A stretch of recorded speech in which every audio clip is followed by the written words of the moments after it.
Ողջույն սիրելի հեռուստադիտողներ, եթերում Ամերիկայի ձայնի հայացք Ամերիկա հաղորդաշարն է, իսկ Վաշինգտոնի մեր տաղավարից ձեզ ողջունում է Ինեսա Մխիթարյանը։ Այսօրվա մեր հաղորդման ընթացքում անդրադառնանք մերձավոր արևելքում տիրող իրավիճակին ու ներգաղթի խնդրին։ Դաեշի դեմ պայքարը Միացյալ Նահանգների արտաքին քաղաքականության առաջնահերթություն կմնա նաև Դոնալդ Թրամփի նախագահ դառնալուց հետո։ Մեր առաջին տեսանյութով տեղափոխվենք Իսլամական պետություն խմբավորման զինյալներից 1 տարի առաջ ազատագրված Սինջար քաղաք, որը դեռ ամայի է մնում։ Երբեմն աշխույժ Սինջար քաղաքը այսօր ավերակների է վերածվել։ Քաղաքային ծառայությունները չեն գործում եւ քաղաքը գրեթե դատարկվել է։ Փեշմերգա զինվորների կողմից 1 տարի առաջ քաղաքի գրավումից հետո ընդամենը մի քանի ընտանիքներ են վերադարձել։ Այստեղ տեղակայված են նաև Դաեշի դեմ պայքարի շուրջ միավորված ռազմական դաշնակիցների տարբեր խմբեր։ Տեղացիների խոսքով իսլամիստ զինյալների կողմից 2014 թվականին քաղաքի բռնազավթումը սարսափազդու էր եւ կայծակնային։ Նրանք այստեղ եկան լավ զինված վիճակում, քանի որ արդեն գրավել էին Մոսուլը եւ այնտեղից զենք էր գողացել։ Նրանց ծանր հրետանու հարձակումներին մենք դիմակայում էինք Կալաշնիկովի ավտոմատներով։ Հետագա օրերի եւ ամիսների ընթացքում տասնյակ հազարավոր մարդիկ փախուստի են դիմել։ Ոմանք սովամահ են եղել, մյուսները ինքնասպան են եղել։ Եզդի ժողովրդի հանդեպ Դաեշի իրականացված սոսկալի ոճրագործություններից խուսափելու համար։ Առավել սարսափելին հազարավոր կանանց եւ աղջիկների առևանգումն էր։ Ավելի լավ էր ինձ սպանեին, քան ականատես լինեի ժողովրդիս գլխին եկած փորձանքին։ Նրանք առևանգել են ավելի քան 3000 աղջիկների եւ կանանց, նույնիսկ եզդի երեխաների։ Մի բան է սպանել տղամարդկանց, սակայն միթե կարելի է գողանալ եւ բռնաբարել կանանց եւ աղջիկների։ Փեշմերգա զինվորները Սինջարը գրավել են 1 տարի առաջ եւ մինչ օրս պայքար են մղում իսլամիստների դիրքերից մի քանի կիլոմետր հեռու։ Զինվորները պատմում են, որ թեժ մարտերը մեղմացել են ընդամենը 1 ամիս առաջ, իսկ տարածքի 20%-ը դեռևս ծայրահեղականների վերահսկողության տակ է։ Այս զինվորները այլևս կենաց մահու պայքար պետք է տանեին։ Իսլամիստները մարդկանց խմբերով բռնում էին, սպանում եւ մարմինները դնում ինքնաթափ բեռնատարների մեջ։ Նույնիսկ ծեր կանանց հետ էին այդպես վարվում։ Դիակները երբեմն էլ նույնիսկ ողջ մարդկանց նետում էին փոսերի մեջ։ Տեղաբնակները դժվարությամբ են պատկերացնում, որ քաղաքը կարող է վերակենդանանալ, ինչպես եւ իրենց կյանքը վերականգնվել կոտրված սրտերի այս շրջանում։ Ամերիկայի ձայն, Սինջար։ Մինչ իրաքյան բանակը ազատագրական մարտեր է մղում Մոսուլ քաղաքում, զինվորագրվող եզդի կանանց խմբերը պատրաստվում են պաշտպանել իրենց ավանդական քաղաքները իսլամական պետությունը ահաբեկչական խմբավորման զինյալներից։ Մայրամուտի լուսավորության ներքո այս երիտասարդ կին զինվորները վոլեբոլ են խաղում ռազմաբազայի վերածված երբեմնի դպրոցի շենքի բակում։ Այս տարածաշրջանում գրեթե անհնար է գտնել որևէ եզդի, ով 2014 թվականին Դաեշի կողմից գրավումից հետո չի անցել սարսափի միջով։ Թերևս առավել շատ տուժել են երիտասարդ կանայք, նրանցից հազարավորները առևանգվել եւ վաճառվել են սեռական ստրկության, հազարավորներն էլ համարվում են անհետ կորած։ Զինյալները գողացել են մեր դուստրերին եւ քույրերին եւ վաճառել այլ քաղաքներում։ Ես միացել եմ Փեշմերգա ուժերին հանուն հայրենիքիս պաշտպանության։ Տարածաշրջանի մեծ մասը Դաեշի թիրախում հայտնվելուց հետո հարյուրավոր կանայք են ներգրավել այս մարտախմբում, իսկ հազարավոր եզդի կանայք դիմել են նրանց միանալու խնդրանքով։ Դաեշի հանցագործությունները, որոնք ՄԱԿ-ի կողմից գնահատվել են որպես ցեղասպանություն, ստիպել են տասնյակ հազարավոր եզդիների փախնել Սինջարի մերձակա սարերը։ Հազարավորները մահացել են ճանապարհներին, մյուսներին մորթել են Սինջարում եւ նետել ընդհանուր գերեզմանոցներ, որոնք ստիպել են փորել իրենց իսկ ձեռքերով։ Ռազմաճակատում ցանկացած զենք գործի ենք դնում՝ ի պաշտպանություն մեր դուստրերի եւ մեր ժողովրդի։ Մենք եզդիներս չենք ընդունում մարդասպանությունը, սակայն այժմ ինքնասպան ահաբեկիչները պայթեցնում են իրենց եւ սպանում մարդկանց։ Նրանք նման են կրակի, իսկ կրակի դեմ պետք է կրակով պայքարել։ 1 տարի առաջ Փեշմերգա զինվորների կողմից Սինջարի գրավման ժամանակ կապիտան Խաթուն Ալին կռվել է առաջնագծում։ Նրա զինակցուհիները պատրաստվում են պաշտպանել ոչ միայն եզդիներին, այլև Քուրդիստանը, Իրաքում իրենց կիսաինքնավար շրջանը։ Ամերիկայի ձայն, Վաշինգտոն։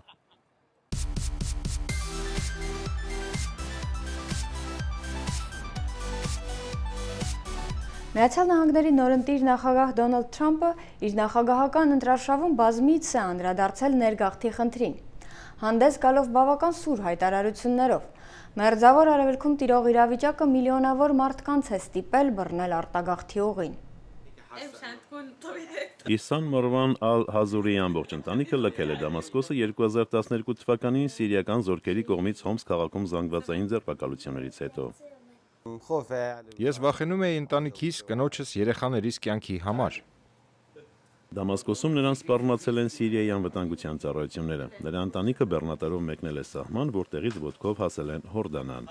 Ես չափազանց վախենում էի եւ վստահ չէի, որ մեզ կհաջողվի փախչել։ Ամեն ինչ հսկվում էր անվտանգության ուժերի կողմից։ Ամենուր զինվորականներ էին։ Հորդանանում ավելի ապահով էր, քանի որ կառավարությունը ընդունեց մեզ որպես փախստական։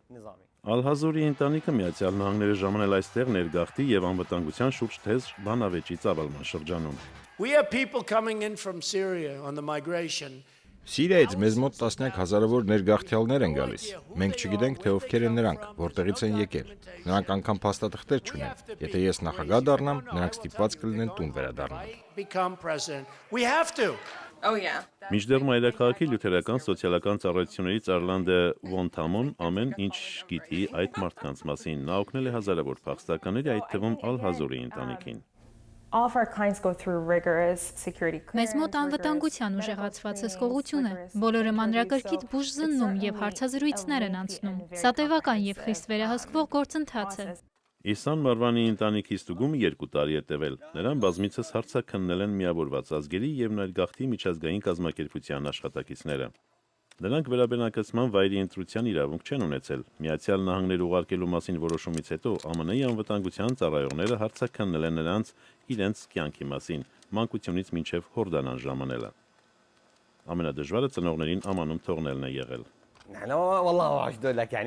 Ես ցնցված էի սկզբում, որ պետք է Ամերիկա մեկնեմ։ Երբեք չեմ մտածել, որ փախստականի կարգավիճակում կհայտնվեմ եւ կգամ Միացյալ Նահանգներ։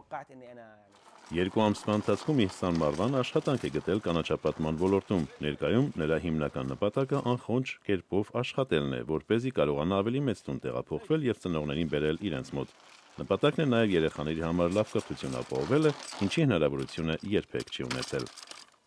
Ամերիկայի ձայն, Վաշինգտոն։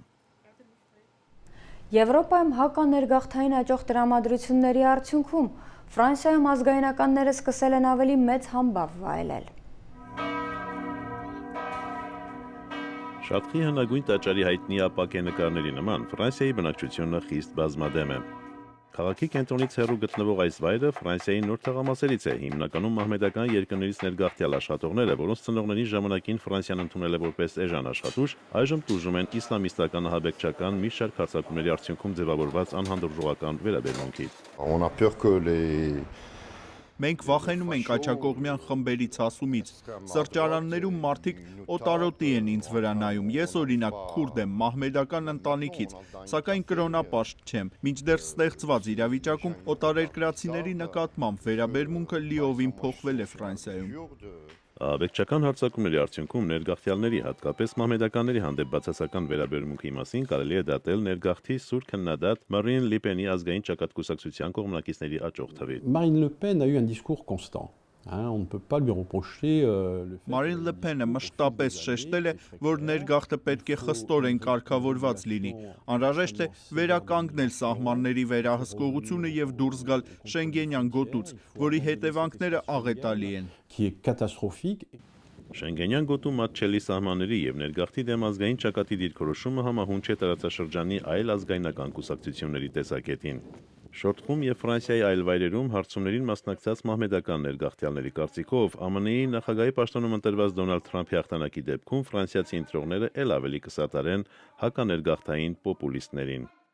Mais ça va créer du racisme, ça va créer des problèmes en Amérique aussi, en même temps en France. Դա ավելի կխթանի ռասիզմը եւ խնդիրներ կստեղծի ոչ միայն Ամերիկայում, այլև Ֆրանսիայում։ Ազգային ճակատը ավելի մեծ աջակցություն կստանա, ինչու՞, քանի որ Թրամփի հաղթանակը կփոխի ֆրանսիացիների մտածելակերպը եւ նրանց մոտ հարց կառաջանա, ինչու իրենք էլ չվարվեն ամերիկացիների նման։ Pourquoi pas on fait pas comme l'Amérique. Շատխի մահմեդականներից ոմանք համամիտ են։ Si il vient de président, ça veut dire Նախագահի պաշտոնում Թրամփն իր աղբը ամենուր կտարածի։ Մյուսները հակադարձում են։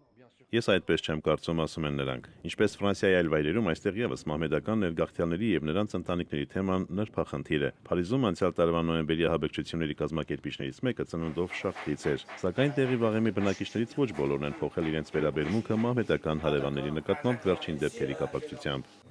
Ես ռասիստ չեմ, մահմեդականը մահմեդական է, քրիստոնյան քրիստոնյա։ Պարտադիր չէ, որ մեր տեսակետները համընկնեն, բայց միմյանց հարգելը պարտավոր ենք։ Այդ դեպքում աշխարհում ամեն ինչ խաղաղ կընթանա, ցավոք ոչ բոլորն են դա հասկանում։ Թեև հարցումների արդյունքում պարզվեց, որ ֆրանսիացի մահմեդականների շրջանում Թրամփին ոչ ոք չի աջակցում, նրա մրցակիցը եւս առանձնապես մեծ սեր չէր վայելում այստեղ։ Շատերը Քլինթոնին մեղադրում են Մերձավոր Արևելքում ԱՄՆ-ի ներկա վարչակազմի վարած քաղաքականության համար։ Նրանց կարծիքով տարածաշրջանում Ամերիկայի միջամտությունն է հանգեցրել ահաբեկչական նոր խմբերի ձևավորմանը,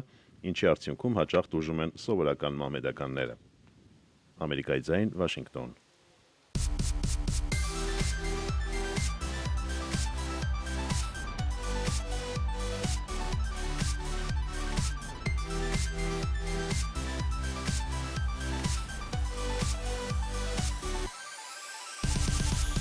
Ֆրանսիայից տեղափոխվենք Հունաստան, որտեղ փախստականների խնդիրը հրատապ միջամտության անհրաժեշտություն ունի։ Իսկ այս միջամտությունը հաճախ գալիս է հասարակ մարդկանցից։ Սիրիացի այգեպան Ամար Օթմանին այս տունը հիշեցնում է երբեմնի իր աճեցրած ծաղիկները եւ իր ընտանիքի կողմից այնքան սիրված, սակայն պատերազմի հետևանքով լքված օրրանը։ Աթենքի արվարձաններից մեկում իր բնակարանը անհատույց տրամադրած այս մարդու շնորհիվ տունը նաեւ հունական հյուրընկալության խորհրդանիշ է նրա համար։ Փակ ցամաքային սահմանների պատճառով Հունաստանը լքելու հնարավորություն չունեցող ավելի քան 50,000 փախստականների նման Ամարը եւ նրա ընտանիքը փախստականների ճամբարում էին ապրում։ Իմ բախտը բերել է, հատկապես երբ տեսնում եմ նույն վիճակում հայտնված, սակայն անօթևան ընկերներիս, հուսամ ինձ նման բոլորն էլ կկարողանան կացարան գտնել։ Այս շենքը պատկանում է Ադոնիս Ցանգուրիսի ընտանիքին, նա ապրում է 2 հարկ վերև։ Փախստականների իրավիճակը նրա մեջ արթնացրել է իր փախստական պապերի մասին հուշեր, ովքեր 1922 թվականին ներկայիս Թուրքիայի քաղաքներից մեկից փախել էին Աթենք։ Մտածեցինք, որ լավ գաղափար է առաջարկել նրանց ապրել այս շենքում, ի հիշատակ մեր նախնիների։ Տանտերը լավ հարաբերություններ ունի Օթմանի ընտանիքի անդամների հետ, ովքեր հաճույքով ծանոթանում են իրենց նոր թաղամասին։ Հույսի տուն կոչվող ծրագիրը, որի շրջանակներում նրանք հանդիպել են, փորձում է Հունաստանում ապաստան ստանալու կամ որևէ այլ եվրոպական երկիր օրինական կերպով տեղափոխվելու ակնկալիքով սպասող փախստականների համար ավելի բարձր կենսամակարդակ ապահովել։ Շուրջ 600 փախստականներ տեղափոխվել են նվիրաբերված բնակարաններ կամ սենյակներ։ Ճամբարից հեռու նոր կյանքը ուրախացնում է նաև Ամարի դստերը։ Այնտեղ խառնաշփոթ էր, բազմամարդ, մենք չենք կարող անել այն, ինչ ցանկանում էինք, իսկ այս տանը բոլորովին այլ է։ Սակայն անորոշ զգացումը նրանց չի լքում։ Այսօր Ամարիկին Նահիդը չափազանց վշտացած է, լսելով իրենց հայրենի քաղաքի դեմ վերջին հարձակումների մասին, ընտանիքի անդամները փորձում են որևէ լուր ստանալ Սիրիայի մնացած իրենց հարազատների մասին։ Իսկ ընտանիքի նոր անդամի լույս աշխարհ գալուց հետո նրանք ստիպված են սպասել եվրոպական այլ երկիր տեղափոխվելու թույլտվության պատասխանին։ Մինչդեռ ըստ հույսի տուն ծրագրի հովանավոր կազմակերպության Հունաստանը պետք է ավելի շատ ջանք գործադրի ճգնաժամին արձագանքելու համար։ Մեր հաջորդ քայլերը պետք է երկարաժամկետ նպատակներ հետապնդեն եւ ուղղված լինեն մեր հասարակության մեջ մարդկանց ինտեգրող ծրագրերի ստեղծմանը։ Հունաստանում փախստականների համար ապագան թերևս աղոտ է, սակայն առնվազն այս բնակարանում հույսը չի մարում։ Ամերիկայի ձայն, Վաշինգտոն։ Թերևս ամենածայրահեղ իրավիճակներում մարդկային գթասրտությունը գտնում է ճանապարհ մերձավորին օգնելու։ Միացյալ Նահանգների նորընտիր նախագահը կարող է փոխել ԱՄՆ-ի ներգաղթի օրենսդրությունը, սակայն ներկա նախագահ Օբամային ամիսներ առաջ նամակով դիմաց փոքրիկ Ալեքսի նման երեխաները կշարունակեն մերձավորին օգնելու իրենց ուղերձը, որը հուզել էր նախագահին այնքան, որ նա նույնիսկ հանդիպել էր վերջինիս։ Նյու Յորքում բնակվող 6 տարեկան Ալեքսը արժանացել է նախագահ Օբամայի հիացմունքին, այն բանից հետո, երբ ասել է, որ իր ընտանիքը կորդեգրի ամրանդակ նիշին։ Այն փոքրիկ տղային, ով վնասվածքներ էր ստացել Հալեպում իրենց տան պայթյունի պատճառով։ 5 տարեկան Ամրանի պատկերը, ով միայնակ նստած էր շտապ օգնության մեքենայում, պատված արյան եւ փոշու մեջ, ցնցել էր աշխարհը, եւ 6 տարեկան Ալեքսին ոգեշնչել նամակ ուղարկել Սպիտակ տուն։ Dear President Obama, Սիրելի նախագահ Օբամա, հիշում եք այն տղային, ում շտապօգնությունը տարավ Սիրիայում։ Կարող եք գտնել նրան եւ բերել մեր տուն։ Կարող եք մեքենան կանգնեցնել հենց մեր տան դիմաց։ Մենք կսպասենք ձեզ տրոշներով եւ ծաղիկներով։ Մենք կդառնանք նրա ընտանիքը, նա էլ մեր եղբայրը։ Ես եւ իմ քույր Քաթրինը նրա համար թիթեռներ կպատրաստենք։ Իմ դպրոցում ես մի ընկեր ունեմ, ով նույնպես Սիրիայից է։ Նրա անունը Օմար է։ Ես կծանոթացնեմ նրան Օմարի հետ եւ մենք կխաղանք միասին։ Մենք կհրավիրենք նրան մեր ծննդյան տոներին, նա մեզ օտար լեզու կսովորեցնի։ Քանի որ նա իր հետ խաղալիքներ չի բերի, որովհետև չունի խաղալիքներ, Քեթրինը նրան կտա իր կապույտ նապաստակը, իսկ ես իմ հեծանիվը։ Ես նրան կսովորեցնեմ հեծանիվ վարել, կսովորեցնեմ գումարում եւ բազմապատկում։ Բարակ Օբամային այնքան էին հուզել այս տողերը, որ նա այն կարդացել էր ՄԱԿ-ում իր ելույթի ժամանակ։ Աշխարհի առաջնորդների դիմաց Ալեքսի նամակը կարդալուց հետո նա ասել էր, որ մարդկությունը դեռ շատ բան ունի սովորելու փոքր երեխայից, ով դեռ չգիտի թե ինչ է անտարբերությունն ու կասկածամտությունը, եւ մյուսների հանդեպ միայն մարդասիրություն է ցուցաբերում։ Միջազգային շրջագայությունից հետո Բարակ Օբաման Սպիտակ տուն է հրավիրել Ալեքսին եւ նրա ընտանիքին, անձամբ նրանց հետ ծանոթանալու համար։ Նա տղային ասել է, որ ինքն այնքան էր հավանել նամակը, որ այն ընթերցել է բոլորի առջև, եւ որ ինքը հույս ունի, որ Ալեքսի գթասրտությունն ու բարությունը մյուսների համար օրինակ կծառայի։ Ստելլա Գրիգորյան, Ամերիկայի ձայն, Վաշինգտոն։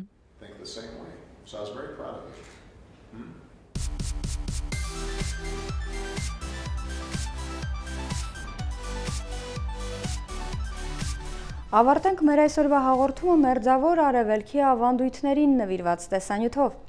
Այստեղ երբեմնի լայնորեն տարածված թաբուշ կամ ֆես կոչվող գլխադիրը մինչև կիրառումից դուրս գալը կրում էին սուլթանները եւ հողատերերը։ Այժմ լիբանանցի մի գործարար ցանկանում է փրկել արաբական ինքնության այս կարևոր խորհրդանիշը մոռացության մատնվելուց։ Բեյրութի փողոցներում վերածնվում են արևելքի խորհրդանշական գլխադիրները։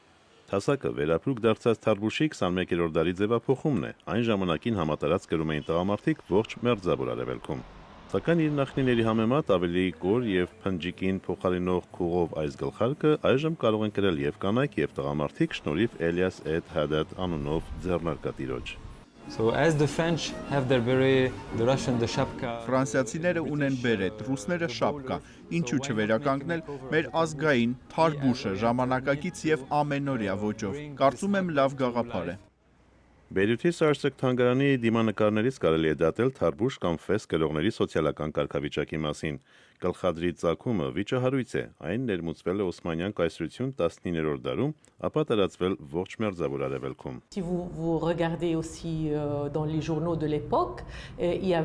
Այն ժամանակվա լրագրերում կարելի է գտնել տեքստեր, որոնց համաձայն թարբուշը պետք է պահվեր ի նշան ազգային ինքնության, որը դարձել էր ֆրանսիական տիրապետության դեմ պայքարի խորհրդանիշ։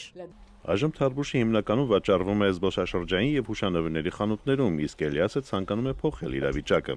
Նա գլխարկները պատրաստում է IREP կազմակերպությունում, որտեղ լսողության խնդիրներ ունեցող լիբանանցիները վճարովի աշխատանք են կատարում։ Էլիասի ամյար արտաքին աշխարհում հակամարտություններով լի հայտնի տարածաշրջաններում այս գլխարկը շատ ավելի մեծ նշանակություն ունի, քան պարզապես հին նմուշը նորով փոխարինելը։ The Oriental identity is a bit Այսօր արևելյան ինքնությունը փոքր-ինչ խեղաթյուրված է, ուստի կարևոր է, որպեսզի երիտասարդները վերահաստատեն կապը իրենց անցյալի հետ, չէ՞ որ մենք անցյալում փառահեղ դրվագներ ենք ունեցել։ Գլխարկների բիզնեսը Էլիասը սկսել է այս տարի, դրանք հասանելի են միայն մի քանի խանութներում։ Այժմ նա փորձում է ներդրողներ գտնել, սակայն հաճախորդների կողմից արդեն կան դրական կարծիքներ։ Այն իրոք թարբուշ է հիշեցնում, սակայն փոքրիշ ձևափոխված։ Այնպես որ թարբուշը վերադառնում է։ Ամերիկայի ձայն, Վաշինգտոն։ Բարեկամներ, այսօրվա համար նախատեսել էինք այսքանը, հիշեցնեմ, որ Ամերիկայի ձայնի հաղորդումները կարող եք դիտել նաև մեր կայք էջում, ինչպես նաև Ամերիկայի ձայնի Facebook-ի էջում։ Ամենայն բարիք ձեզ, ցտեսություն։